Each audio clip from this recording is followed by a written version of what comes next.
Here's Doc trying to get this truck on the road.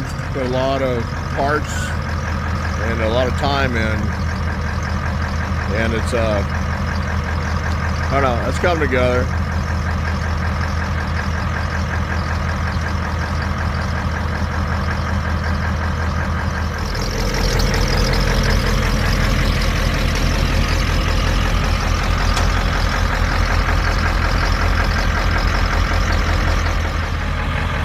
And this is why you don't buy a truck at nighttime in the dark. The guy kind of pulled one over on him.